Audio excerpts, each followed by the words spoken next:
St. Peter's Eaters. This is Ian, and today I want to show you how to make one of my favorite pasta dishes. It's a lemony tuna and arugula pasta. It's also a pantry pasta, which means you probably have most of these ingredients lying around your cupboards anyway. So let's do this.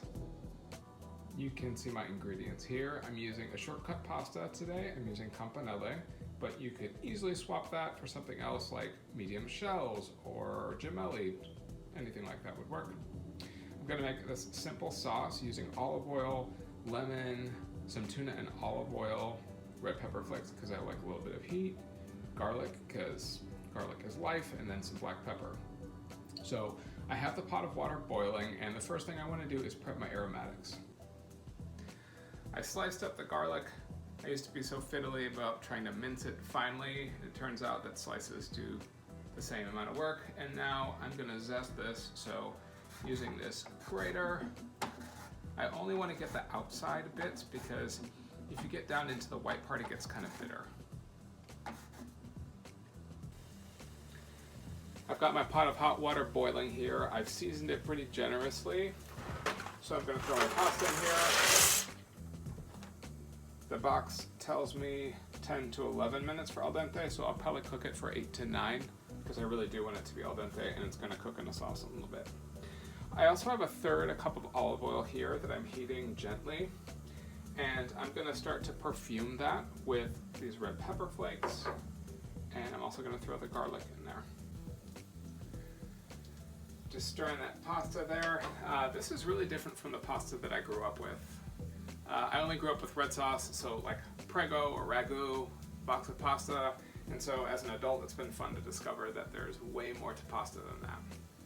So right now that garlic and those red pepper flakes are starting to smell really good. Just going to move that pan around a little bit, and now it's time for me to add some tuna and oil. You can see that I've broken up the tuna a bit with the back of the spoon, and now that I'm getting pretty close to the pasta being done, I'm going to add this lemon zest. Knock that in there. You know, this is incredibly fragrant and adds a lot of the lemon flavor, not just from the juice. And the other thing I need to do here is save some pasta water. So I probably won't use all of it, but I'm going to set aside about a cup of it. A little more. There we go. And I'm immediately going to put half a cup in here, which is going to help form the sauce here.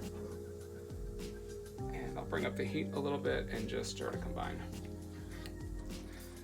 Timer just went off for my pasta. It is just shy of al dente, which is how I want it, because you can see it's going to keep cooking here in the sauce. So I'm going to transfer this really quickly here and then make sure I've combined to really coat that pasta in that yummy lemony tuna pepper pasta sauce.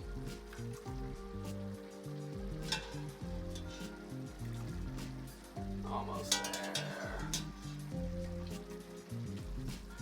Really close to the end here. So you can see that sauce bubbling away there. The starch from that pasta water helps really thicken this up, and also as it cooks, now that's starting to flavor the noodles. It's a good time to add some black pepper. I like a lot of it, so I will not hold back here. And then I'm going to kill the heat and do two last things. Got all this arugula here that I'm just going to wilt into this. I don't actually really need to cook it. I don't want it too like slimy. I just want it nice and wilted. And then I'm going to finish it with some lemon juice. By the way, you could substitute a variety of things for this arugula. It's pretty peppery, and you know, if you've got kids that may not be their cup of tea, you could use something like escarole. You could use something like spinach. You would just adjust the cooking time based on that vegetable.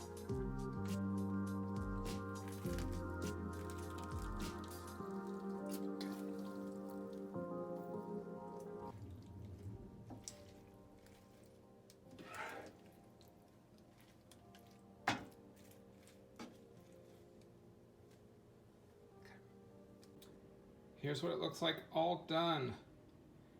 It's also delicious to finish it with a tiny bit of fresh olive oil and potentially a little bit more black pepper, but now I need a taste.